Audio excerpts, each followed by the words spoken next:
fully stop. Let's go! It's time for Banter with the boys.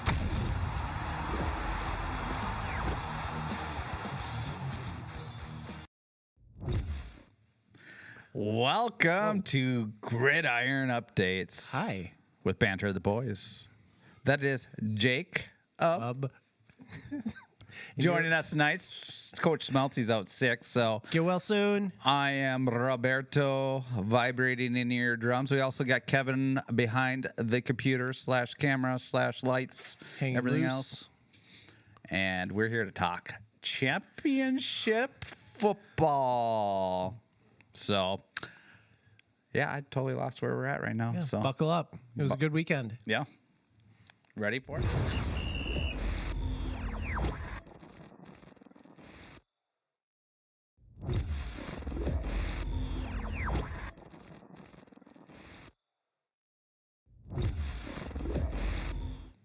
Welcome back to Gridiron Updates. Jacob, Rob. and Roberto, Bob, whatever. Either way, we're here to talk some championship football. Yeah, we are. How did you enjoy this weekend? I really loved it.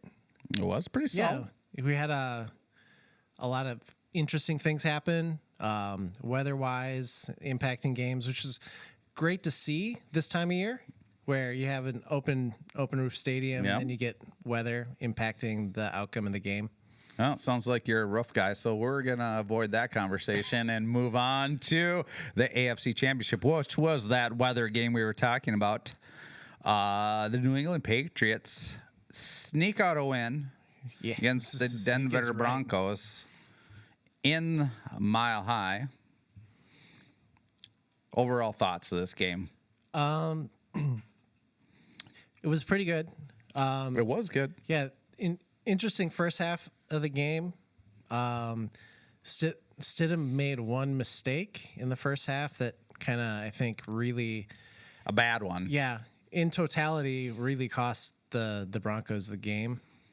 And then I enjoyed seeing the snow actually come down and then change the dynamic of the football game entirely. It did. Making it like next to impossible to make field goals, having to rely on a run game versus trying to just continue to throw the ball down the field. Back to basic football, Yeah. pretty much, yeah. And the TV, I mean, they love the drama of it. They love the shots of it. You couldn't even see the numbers. Exactly. They were like, we don't know where the ball is on the field. So it's that classic game. I know we were talking domes. Everybody's probably going to end up at the dome at one point because they want to have the best athletes showcasing all their talents on a even playing field. I get that aspect too, but it's always fun. Think about it back in the day, playing football in the backyard in 5 feet of snow, uphill both ways. That's right. That turnover, though, it's one of those turnovers. How many Broncos fans yelled, throw it, how many times before he attempted to one-hand shove it? Well, I mean, he was going to throw it, and Yep. then he tucks it in and continues to run, and then he's like, "Oh, time to get rid of it now." Yep. Like you had your chance. It took me a little bit of time to actually process it, and I went back and I watched it a bunch of times because I don't agree with the ruling that it was a backwards pass because he was trying to throw it forward, Yep. and the only way for that to go backwards is To be tipped.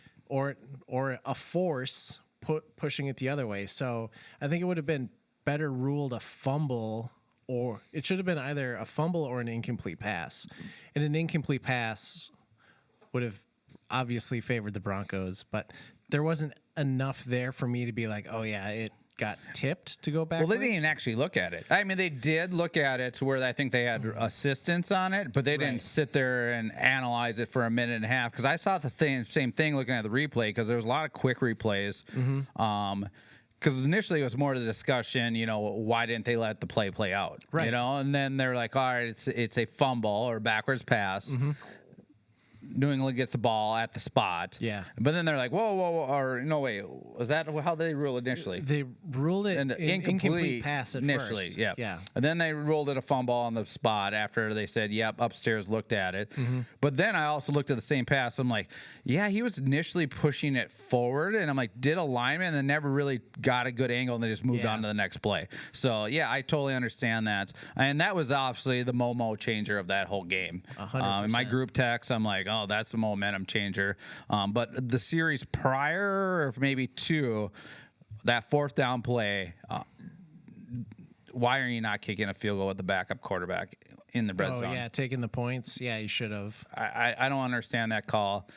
One of my Broncos fans buddies was saying, well, yeah, what if you get that first down and then you go up 14-0? I'm like, well, that's a lot of ifs. Even if you get that first down, doesn't even guarantee that you're getting it in the end zone either, too. So I just thought that was a kind of mistake. And when points came to a premium, they would have been up 10-0. You would have had to make Patriots drive the field, which they struggled at doing all day because their defense was playing good enough.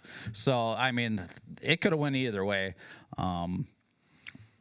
And then the weather rolled in. And it became kind of a old school football play. And yeah, it was at that point it became which team has a better running game, and it was the Patriots. Yes, for sure. And it was enough to continue to get first downs, milk clock, and then change field position. And then they also had the advantage of Drake May having this, to run the ball too. So when they did throw the pass and was in there, where Stidham didn't really want any of that. Right. And that was, to your point, that was the clinching first down was that. The boot? Yeah, that bootleg, right? That nobody knew it was coming? Yeah, they're just like, they're gonna hand it off, and then just like bootleg, like, oh, and there it is. Did you hear the mic of that? The video of him? No, I didn't catch that. Yeah, there's a video of him. It's just a bunch of grunting, and then he gets around the corner and he's like, "That's how we do it." So, but congratulations, Drake May out of North Carolina, who I really wanted to be in my purple. They were talking a little bit earlier on the radio today. The Vikings did put a generous offer to the Patriots for that third pick, and Patriots obviously thought it was not enough, or Drake was their guy. So, congratulations to the Patriots. Any other big thoughts on this?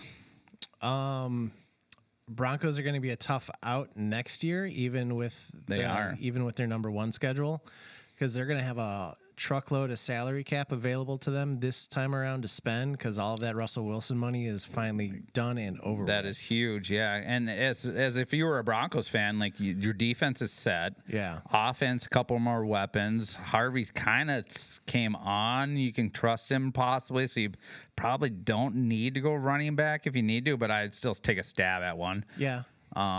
Maybe secure up that offensive line a little bit. That's kind of only really what Denver needs. Yeah, and they can spend some money too. Yeah, they've got all of the dollars. Yeah, with Bo Nix still being on his rookie contract, so spend it. So Broncos, you're not done, but a good solid year out of you. And let's move over to the horse race of the two. Yes. The ANFC Championship game played in Lumen Field in Seattle, home of the 12th man. High scoring, back and forth shootouts.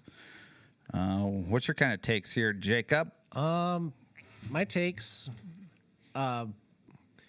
Both teams played, for the most part, a really clean game. Each team made a mistake and it cost them a touchdown. And it kind of a trade off. They had the muff 6-7. Yeah, there you go. Because the Rams had that muffed punt that got recovered by Seattle, and then 2 plays later they score, and then the Rams turn around and they get that free first down on a fourth. On a fourth down of all things, you get a free first down on that taunting. And then turn that around into 7 right out. Yeah, then they threw at him. The very next play. Just like insult to injury right there. And what a great catch! That's so amazing. And the Puka and JSN both just lit it up. Like 2 of the top top wide receivers in the league right now. I mean, there's still Justin Jefferson and there's Chase, but like Puka and JSN are right there, and just amazing to just watch them work. Yeah, it was a showcase, and they got JSN involved early, and which you saw that he got real like when you get a star involved early, and you just feel like he steps up his game a little bit more, and man, the guy is elite. You know, But they were really creative with him too. They were putting him in the backfield and getting backers on him, and then getting him out. So, just super creative play calling from Clint Kubiak to just be able to get him open. Yeah. And for Seattle, you know, I mean, even both defenses, you know, the high 20s is a decently high scoring game. It's lower than I think, well, definitely the last game because they went to overtime. But both defense played pretty well, but also both offenses, when they had an opportunity, took advantage of it. And pretty balanced offense on both sides. Defense, you know, just that critical stand at the end that Seattle made a Rams punt, and that was kind of the difference. And then Seattle got a couple of first downs, and it was kind of game over. Because everyone, it was like 3.5, 4 minutes left, and you're like, all right, Rams are going to get one more time. Yeah. Nope, they didn't. Yeah. And congratulations to Sam. You know, him playing here last year, getting to know him. Do you think other Vikings fans are excited or happy for Sam Bradford, or are they upset that we couldn't, or that they couldn't swing a deal? So there's multiple. I thought about this actually pretty heavy today. So I kind of look at it is, would this year's Sam Darnold with Seattle beat last year's Sam Darnold with the Vikings?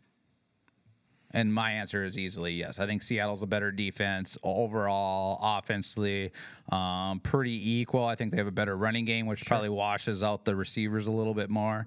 Offensive line, I think they're like, especially with this year, if we're looking at injuries and stuff, like their offensive line performed better. So that's the tough part. So even if we have Sam again in next year, then we don't also have Jason Allen. We don't have Hargrave. We don't have Fries or Kelly, who ended up not being effective at all this year. But going into the season, we're like, oh, we locked up our center, our right guard. We ended up getting our left guard that we wanted. We're like, we got Darisaw. We're solid. I think Sam would have struggled a little bit. I think he would have regressed from last year. To be honest. So that's where I kind of look at. So we would be in a financial scenario. So it just wasn't there. I know they put a competitive bid at him for one more year. Seattle gave him extra years is why he ended up picking that direction. So I don't know. I'm good for him. We had a Porsche in the garage that we had to drive. And it is what it is. I mean, Vikings fans every year is like, you know, for years we've been getting veteran quarterbacks, and we're like, we need to draft a rookie and let them grow. We'll fight through the growing pains. We get it, and like day one, everyone's like jumping ship. So I don't know. You can't win, you can't lose. So I don't know. I'm just happy for Sam and him, you know, being a good dude and making the Super Bowl. So I'm kind of leaning in Sam's direction. I don't in my heart for them to win. So yeah, he had a pretty rough journey. I mean, getting drafted by the Jets first, and then getting shipped out to North Carolina. Yeah, it's North Carolina. Play for the Panthers, which he did okay, and then he had that nice rest spot in San Francisco. Yeah, I think did him wonders.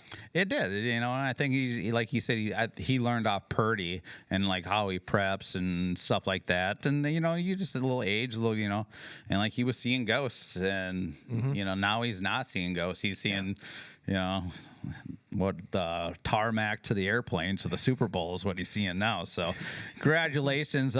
Both teams are in a spot through completely different styles, you know, New England kind of grit and defense, and Seattle through offense and firepower. They do have the defense too, but they didn't have to rely on them as much as New England did. So awesome game. It should be fun moving forward. Any last thoughts or anything on these two games? Maybe you feel this too. I mean, we're happy for Darnold. We should be happy for Diggs too, finally making one. I mean, maybe not. I don't like him I don't know. I think he's a good football player. I don't think he's a good human. That's fair. You know, that's fair. Okay. So I'm not congratulating him. Okay. So, and New England's won too much too. So I don't know. I'm just kind of giving away who I'm picking for the Super Bowl. But it's such a different team. It is totally complete, and also the Vrabel scenario adds a little twist to it because I think that's kind of a cool story of him, being a former player and having the opportunity to coach his former team in a Super Bowl, on a legendary franchise. So, all right, well that wraps up the AFC NFC Championship. We will get another episode of some news coming up, and then we also have a little Super Bowl preview, obviously, and we'll give you some updates where we're at with that. So, yeah, are we allowed to say those words together? Yeah, who cares?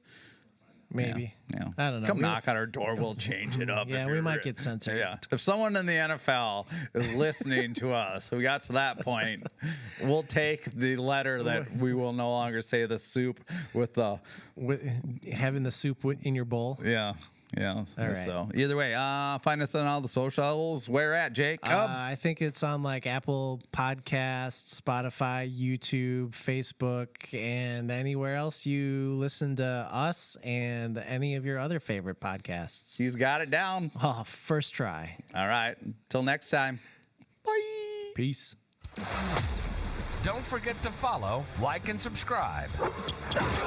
Tune in next time for more Banter with the Boys.